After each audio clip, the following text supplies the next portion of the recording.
Hi everyone, this is Shinji from Chiang Mai Longstay. This time, I left my usual home base of Chiang Mai and headed south to Krabi, a resort area on Thailand's Andaman coast. I traveled there from August 10th to 16th, 6 nights, 7 days. Krabi is famous for its emerald green sea and dramatic limestone karst cliffs. And compared to Phuket, it has a more laid-back, low-key charm. This was actually the first time I've ever planned an entire trip completely on my own. In the past, I usually relied on tours or travel agencies, but this time I arranged everything myself. Accommodation, activities, all of it. I only booked the flight through an agency. But looking back, I realize I could easily have booked that myself too. There was really no need to trust an agency and pay extra. These days, there are so many booking apps, and with AI, you can compare prices in seconds. I honestly wish I'd done everything myself from the start. Before we get into the day-by-day story, let me quickly map out the areas in Krabi, since I had no idea about the local geography before I went. Hopefully this helps if you're in the same boat.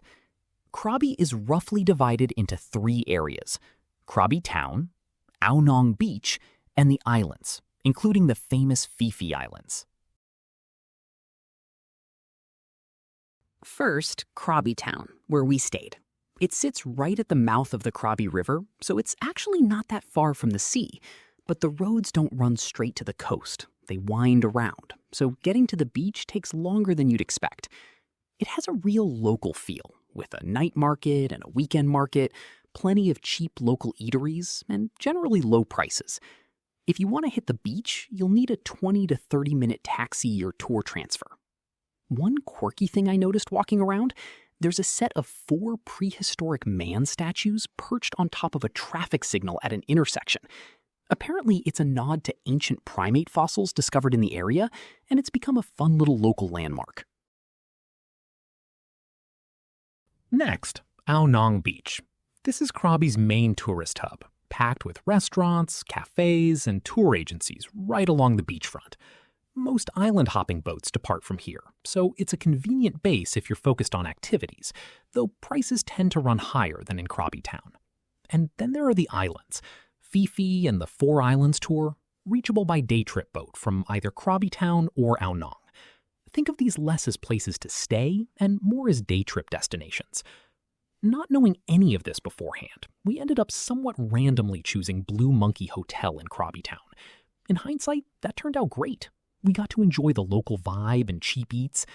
Midway through the trip, we also stayed at Centara, which is technically in the Ao Nang area, but actually about a 15-minute walk from the beach. It's not beachfront, but it's quiet, and there are restaurants and shops along the road, so it doesn't feel isolated at all. A good pick if you want a calmer stay. Then on Thursday, we stayed at a resort right on the beach. Step outside and you're basically on the sand. Perfect if being close to the water is your priority. So, if you value local atmosphere and cheap food, go with Krabi Town. If you want easy access to activities, go with Ao Nang. And within Ao Nang, it's a trade-off between quiet, Centara style, or beachfront, resort style. We ended up experiencing all 3 types this trip, which gave us a genuinely useful side-by-side comparison. Beyond the geography, one more thing stood out: how genuinely warm the people in Krabi are. Compared to a big beach resort town like Phuket, Krabi felt far less touristy, with almost no pushy touts, and the whole town had a really relaxed atmosphere. I'd heard Krabi is popular with Thai tourists themselves, and sure enough, the locals seemed to be enjoying their own hometown at a relaxed pace. Everyone we met was kind. It's a place with a genuine human warmth to it. Monday. We flew from Chiang Mai to Krabi on Thai Air Asia, landing at 7:20 p.m.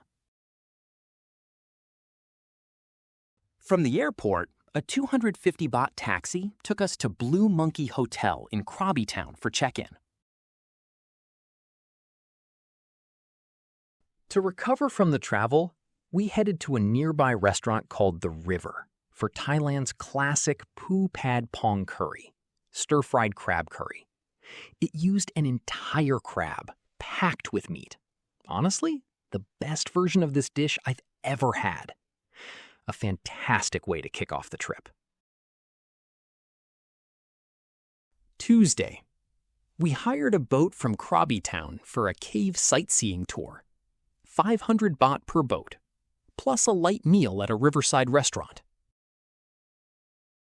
Near the cave, we even spotted some wild monkeys, which added a nice little jungle adventure feel. After that, I found on the Agoda app that Centara Hotel was showing a relatively good rate. So instead of booking ahead, we just headed straight to Ao Nang Beach.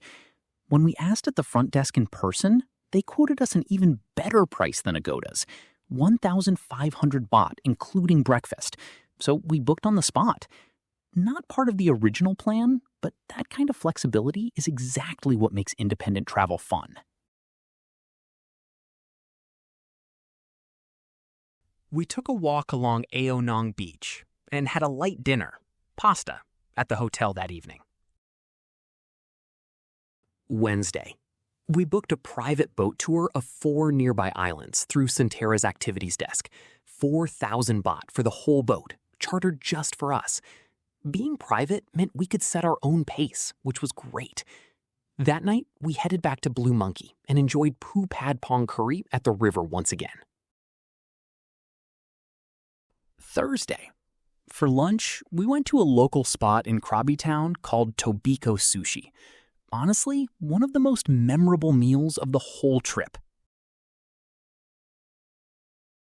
I ordered the grilled mackerel teriyaki set, which came to just 160 baht, rice and miso soup included. Genuinely great food at a shockingly low price. It had that authentic set meal restaurant feel you get in Japan at a fraction of the cost. I'd absolutely stop by again next time I'm in Krabi. After lunch, we headed to a beachside resort for one night.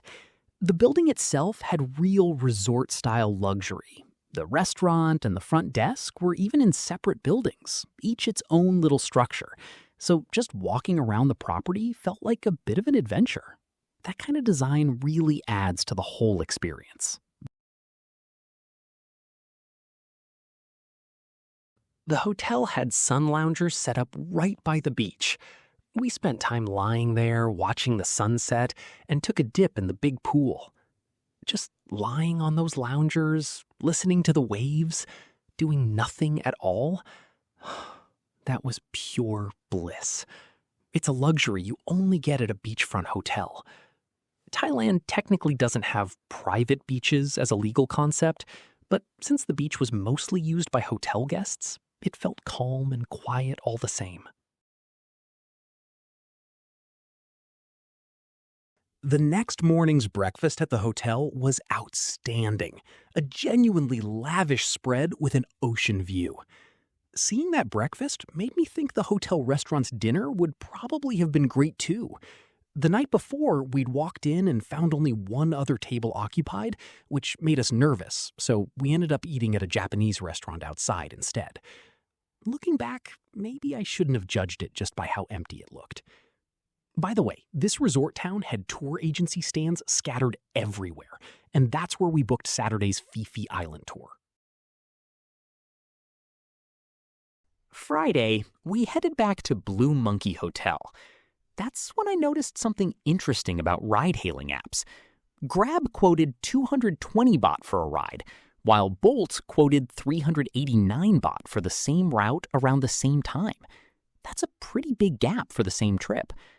Interestingly, it's the opposite back home in Chiang Mai, where Bolt is usually the cheaper option. Curious, I looked into why. Apparently, in big cities like Chiang Mai or Bangkok, Bolt has more drivers, which drives prices down through competition. But in a smaller destination like Krabi, Bolt has fewer drivers, so with limited supply, Grab ends up being the more competitive option instead. It's a neat reminder that the best app can flip depending on where you are. Saturday brought the highlight of the trip, the Phi Phi Island tour. It cost 3,600 baht for 2 people. We were out from 7:30 a.m. to 4:30 p.m. on a dayboat with about 30 people, passengers and crew combined. Phi Phi is world famous for good reason. Crystal clear water, coral reefs, and tropical fish.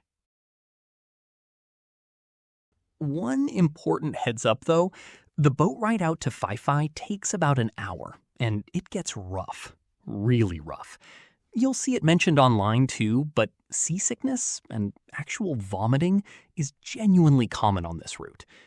Surprisingly, neither I nor my travel companion got sick, but the elderly foreign tourist sitting right in front of us clearly wasn't doing well. Pretty rough looking by the end. If you're prone to motion sickness, I'd strongly recommend bringing seasickness medication, just in case. The snorkeling itself was only about 40 minutes, but it was genuinely spectacular. Incredibly clear water, and we could see everything from fish to sea urchins in sharp detail. Worth the trip to Krabi on its own.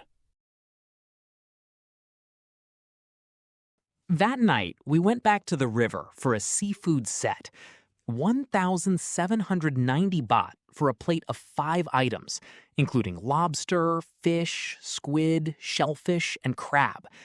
We assumed that price was per person, but it turned out to be for 2. So with beer included, we still only paid a bit over 2,000 baht. Excellent value for that much seafood.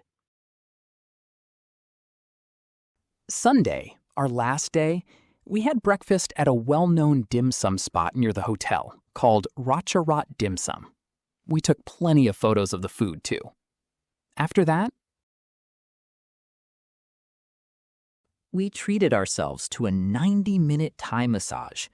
300 baht for an hour, 450 for 90 minutes, roughly the same price as back home in Chiang Mai, which was a nice surprise. After a coffee break nearby, we grabbed a grab at 4 p.m. to head to Krabi Airport. The fare back was 220 baht, actually a bit cheaper than the 250 baht we paid on arrival. Now, having planned this trip entirely myself for the first time, I wanted to share a few takeaways for anyone thinking about doing the same. First, you really can book everything yourself, flights included. Book hotels through sites like Agoda, and local tours can be booked right at your hotel's activity desk or one of the many small agency stands around town. In fact, we found we could book tours after arriving. No need to lock everything in online ahead of time. That flexibility to decide things as you go is one of the real pleasures of independent travel. Second, compare ride-hailing apps and know that the cheaper one can flip depending on the region. We saw a clear price gap between Grab and Bolt this trip, and interestingly, it ran the opposite direction from what I usually see back in Chiang Mai. Probably comes down to driver supply. Don't assume one app is always cheaper. Check both, wherever you are. Third, stay flexible with accommodation. We ended up bouncing between Blue Monkey, Centaura, and the beach resort, which let us experience several different styles of stay, and honestly made for better video content too. Don't feel locked into a fixed plan. Adapt to what you find on the ground. Fourth, compare hotel prices across multiple channels. Checking Agoda, the hotel's own website, and asking directly at the front desk can turn up real differences. At Centaura, walking up and asking in person actually beat Agoda's listed price. We got a room with breakfast for 1,500 baht. Also worth noting, we traveled in August, rainy season, and it seemed like Ao Nang hotel prices, normally pricier than Krabi Town, had dropped to roughly the same level, making it something of a hidden bargain season. Prices in Ao Nang may run higher at other times of year, so this could vary by season. Fifth, don't stress too much about rainy season weather. August in Krabi is officially rainy season, with light rain and occasional thunderstorms expected, But in practice, we managed to do every planned activity pretty much on schedule. If anything, the low season meant fewer tourists everywhere. Beaches and tours alike felt pleasantly uncrowded. Lower hotel prices and smaller crowds are real upsides, so it's probably not something to worry about as much as you'd think. On costs, the flight, booked through an agency, came to 10,250 baht round trip per person, but that includes a hefty agency markup. Booking directly yourself would likely run about 60% of that, somewhere around 6,000 baht per person. So next time, I'm booking flights myself. Hotels. Blue Monkey in Krabi Town came to roughly 9,267 baht per person for 6 nights, about 1,545 baht a night. Centara and the beach resort each came out to around 1,500 baht per person per night. Add in private tours, snorkeling, and meals, and the total isn't exactly cheap. But compared to an all-inclusive package tour, the freedom and experience we got felt like real value.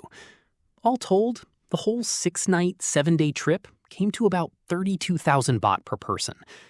Put another way, with 30,000 baht, you can put together a genuinely rich, satisfying trip like this one.